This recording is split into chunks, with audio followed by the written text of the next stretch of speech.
understand. All I got to say is what about. So I am pleased to inform everyone that Seattle has been liberated.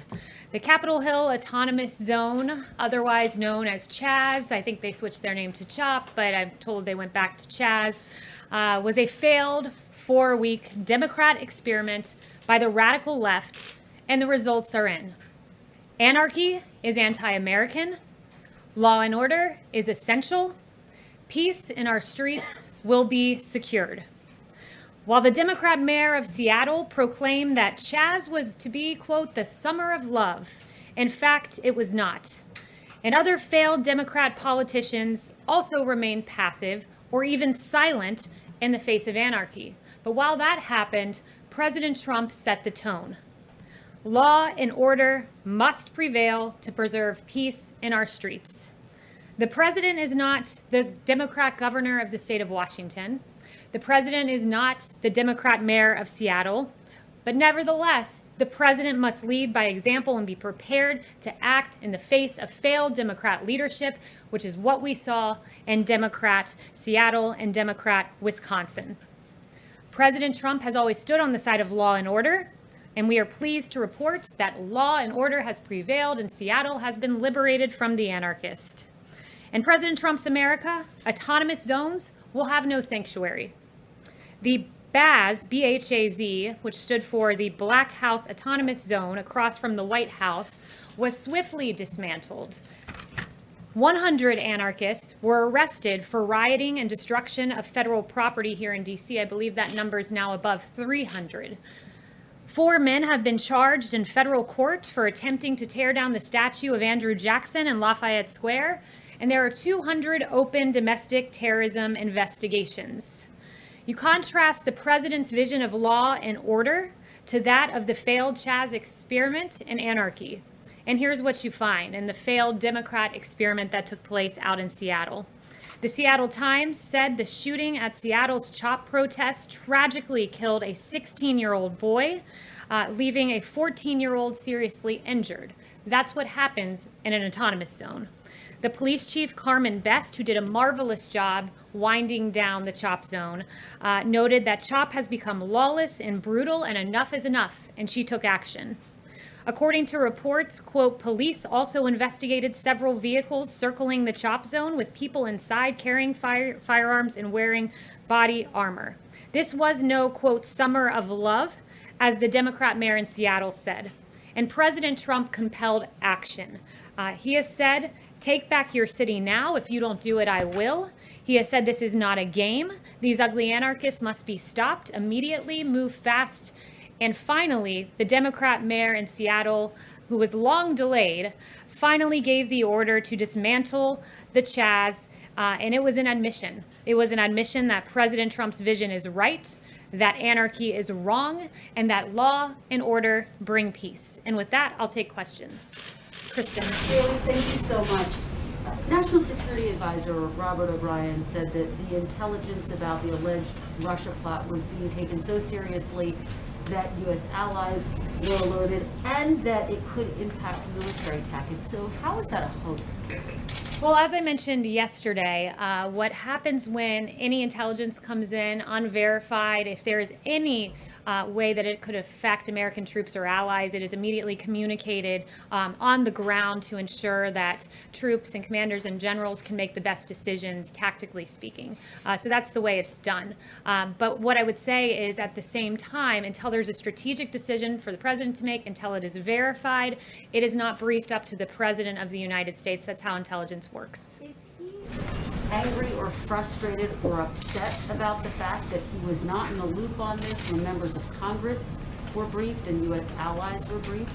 No, the president believes that and has great faith in Ambassador O'Brien and the others who made the decision that this shouldn't be risen to his desk. It was a career CIA officer with more than 30 years tenure who made the decision not to brief it up, and the National Security Advisor agreed with that decision. She's an excellent officer and does great work, and made the decision not to brief it up. It was the right decision to make, and at this moment, as I speak to you, it is still unverified. And Kayleigh, just to follow very quickly, I've heard you and Robert O'Brien and others expressed real outrage about the leaks. Is there outrage about what the intelligence community is investigating, which is the possibility of these Russian bounties targeting U.S. troops? Make no mistake that this administration has acted tough on Russia, always makes the decision that's in the best interest of protecting our troops, like killing General Soleimani, who killed 600 American troops, maimed thousands others, and al-Baghdadi. We always act in the best interest of our troops, but this is unverified still at this very moment. John. Kayleigh, why is the president calling Black Lives Matter a symbol of hate?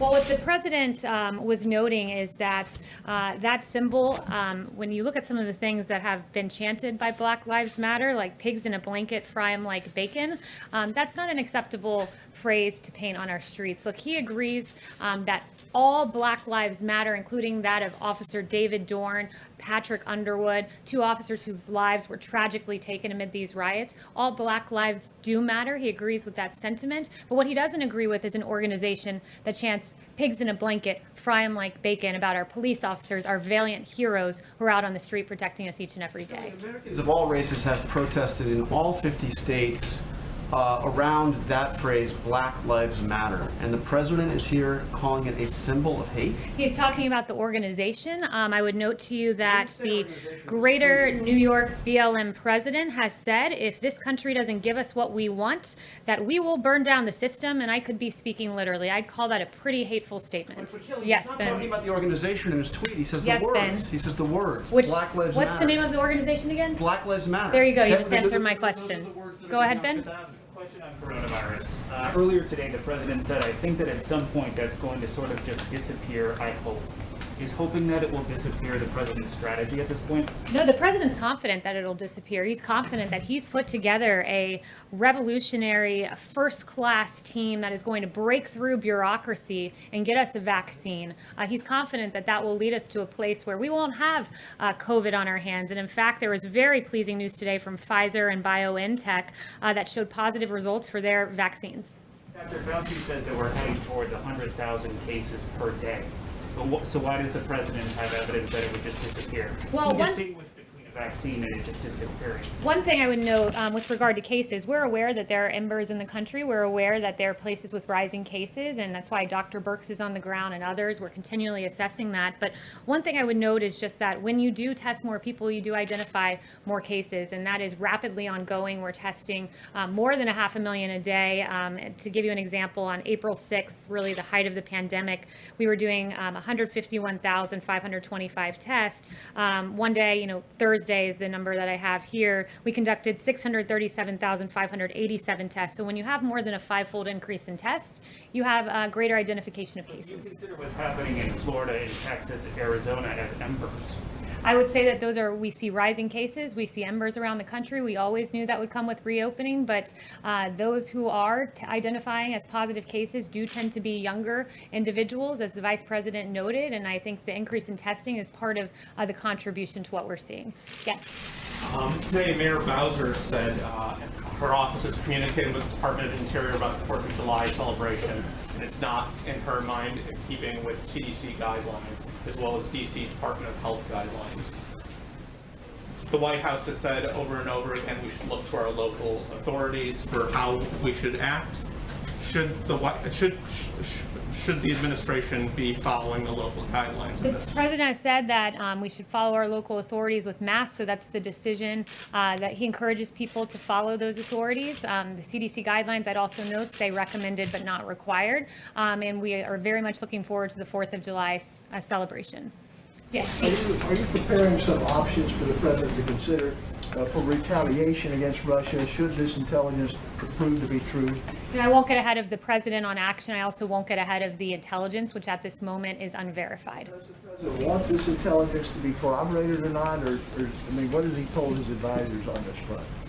The president, it's unverified, it's being assessed, it's going through the same process normal intelligence would go through, but what's unfortunate is we're having this discussion because of the New York Times deciding to run with this and erroneous information about the president being briefed, which was not true, and the erroneous information that there was a conclusion when in fact there was not a conclusion. Jen? Yeah, Kayleigh, can you confirm that the CIA director and the NSA director will brief the Congressional Gang of Eight tomorrow about the Russia bounties? Yes, that is the plan. Two of them, anyone else that will be briefing the Gang of Eight? I'm not entirely sure who else will be in that briefing. Say, does the president generally have confidence in the intelligence community's findings and conclusions about Russia?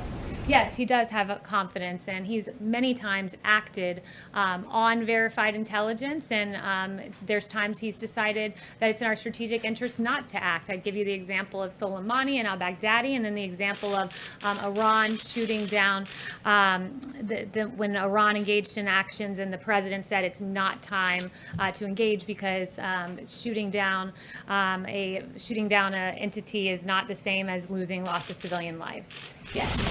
Thank you, Kayleigh. Shooting down a drone, excuse me. Yes. The president has come under criticism this week for statements that he has made that his detractors say are dog whistles to a certain segment of his base that he is trying to gin up for re-election. Those include comments like Kung Flu, our heritage, while talking about Confederate statues. And most recently, they include the video that I know you discussed in here the other day, but the video of a supporter of his using the term white power. So why hasn't the president denounced that video and called that a hateful statement? The president took down that video. That deletion speaks strongly. And what I would note, the president has repeatedly condemned hate. August of 2019, in one voice, our nation must condemn racism, bigotry, and white supremacy. These sinister ideologies must be defeated. Hate has no place in America. In April 2019, we have no tolerance for those who disrupt this peace, and we condemn all hate and violence, especially in our places of worship. August 2018, I condemn all types of racism. He's repeatedly done this. That specific video and said that that is hateful language that was used in it. He deleted it. The deletion speaks for itself. His repeated condemnations of hate speak for themselves. And this is a president who's repeatedly condemned hate and repeatedly encouraged for us all to come together. Yes. Thank you, Kayleigh. Did the president meet today with Senate Republican leader McConnell about the future recovery aid package? And is there any sort of agreement on additional unemployment insurance or stimulus payments? Yeah, so I have no announcements with regard to his meetings, but what I would say is he did mention that in a phase 4, he would be open to direct payments on the point of unemployment insurance. One thing that he's concerned about is he does not want to see an incentive not to work, and enhanced unemployment benefits that Senator Schumer has suggested would be an incentive for people not to get back to work, and he wants to encourage people to get back to work. And at the same time, he's mentioned a payroll tax holiday, a big win for our workers that helps those who are on the lowest end of the payroll, would help the Americans who need it most. So those are some things he's talked about for phase 4. Yes. You used the word embers to describe the coronavirus, but yesterday another all-time record of 47,000 cases and 4 times this week a new record. Why do you use the word embers when many people would say it's more like a wildfire? So I use the word embers because that is what the president has acknowledged that would happen around the country. You would see spikes across the country. He said at times you would see a fire across the country, embers, fires. But at the same time, I would note the increase in cases, or the increase in testing, 6-fold increase in testing. You identify more cases. I'd also note that Secretary Azar said that we've seen nationwide that fatalities at a 2-month low. So this is a different situation when those who are testing positive are younger. We have increased tests. We're aware where there are surges. That's why Dr. Birx is on the ground. But we believe we are equipped to handle what we see on the horizon. The president made a conscious decision to talk less about the virus. I think in his town hall with Sean Hannity, someone measured it was only 3 minutes that he discussed it. He tweets about it far less often than he used to. The president is not focused on talking, he's focused on action, and his administration has taken historic action with regard to the coronavirus. We have an excess amount of PPE, surge, a huge amount of ventilators in the stockpile, things that could never be done, we were told, have been done under this administration, testing more than 600,000 a day. This president has done a historic job with regard to the coronavirus. Louise. Thank you. President yesterday tweeted that he's angry against China. There's anger against China in India also. So India has banned 59 apps from China, including TikTok. How does the president knows about it, and what are his views on this? So with regard to India and China, we're closely monitoring the situation. He is as well. Both India and China have expressed a desire to de-escalate, and we support a peaceful resolution of the current situation. And he said that China's aggressive stance along the India-China border fits with a larger pattern of Chinese aggression in other parts of the world, and these actions only confirm the true nature of the Chinese Communist Party. TikTok, India banning the TikTok app. No announcements on that. I would just point you to what Secretary Pompeo said earlier. Yeah. Yes. When can we expect the president to weigh in on Israel's plan to annex parts of the West Bank and the Jordan Valley? And how much does this delay perhaps have to do with the concern about setting evangelicals here in the United States, who, of course, are a really important part of the president's base in the election? Yeah, so I've not spoken to him about that specific issue, but he's a great supporter of Israel, and I would just leave it at that. That there could be something this week, so I'm just wondering what the delay is, and maybe you could weigh in on, there are concerns this could be the final nail in the coffin on a Palestinian state. Like, what is the president thinking about that? So no announcements on that front, and I won't get ahead of him on anything that would happen this week or beyond. Yes. The president has said in this room that he wants to meet the Taliban leadership. Now that world leaders are coming here again, is that on the cards? Is that going to happen soon? Is there a timetable? So again, I won't get ahead of the president on that. What the president wants is to see our troops come home from Afghanistan. He has been on the record being against keeping a sustained presence in Afghanistan. He does not believe in foreign adventurism and wars that drag on. He believes the ultimate way to secure our troops is to bring them home. Have the reports of the Russian bounties to Taliban fighters affected that calculus? That's unverified intelligence that's currently being assessed. Yamish? Hi, thanks. The first question I have is two questions. The first is, on Monday, the president went after stripping racist names on buildings. On Tuesday, he went after a rule to combat racial segregation. And then today, he said that he described the words Black Lives Matter as a symbol of hate. Why is he digging in on race in this way? So first, I mean, if you're saying that the fact that he does not want to rename our bases, if you're considering that racist, then apparently 56% of America is as well, because 56% of America is against changing the name of U.S. military bases. He believes that our young men and women who left these bases overseas, many of whom lost their lives, and the last thing they saw was being on one of these military bases, that they should not be told that the base that they trained in, the last place they saw on American soil, was a racist institution. And that's a proposition the vast majority of America agrees with. Including him saying that the words Black Lives Matter, as we've noted, has been chanted in 50 states. Why is he saying that that's a symbol of hate, on top of all the other things that he's done just this week alone in terms of race? Well, is pigs in a blanket frying like bacon racist? I mean, is that hateful? That is a hateful thing to say, I would argue. I would think the vast majority of America would agree with that too. I think the vast majority of America would think it's hateful to say that we will burn down the system, and I could be speaking literally. I think the vast majority of America would agree with him yet again that holding up a severed pig's head is unacceptable. You're not going to engage on that. I have a second question. I did engage on that. The second question I engaged on that, Yamish, and I said we agree. All Black Lives Matter with that sentiment, but we will not stand with an organization that exhibits that kind of hate against our police officers. What does the president have to say to military service, the families of service members who are really afraid that their loved ones might have been killed in connection to this Russia bounty? There are families already saying, we want the United States and federal government to call us and settle us up. Kristen had an interview with a father saying that just this week. What is this president's message to the military families in this country? So that it's unverified intelligence. It's continually being assessed, and the Department of Defense has said they do not know of any Americans that have been killed in relation to this unverified intelligence that's currently being assessed.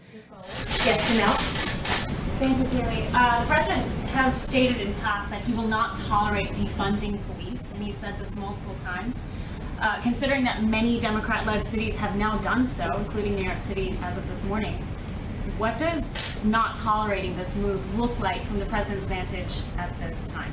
Yeah, I mean, speaking out fervently against it, and what it means is, this executive order gives additional funding to police departments if they meet certain standards. We want safe policing.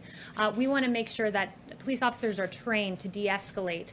That's why there is this supplementary funding in the EO that incentivizes and rewards police departments that train their officers in de-escalation, that get rid of chokeholds except when there's an incident of lethal force. But look, he stands firmly with America yet again on this, with 64% of opposing defunding the police. That's a huge number. 57%, according to another HuffPo YouGov poll, stand against it. And look, where America stands is here, where we're at a place where 64% of the nation are concerned that the growing criticism of America's police will lead to a shortage of police officers. That will harm all Americans. It's an untenable principle, and it's unacceptable when you have people like Representative Ocasio-Cortez really suggesting where the Democrat Party stands today, because taking $1 billion away from NYPD police officers wasn't enough for her. She wants to take it all away. She doesn't want police officers, and that's a really unacceptable proposition.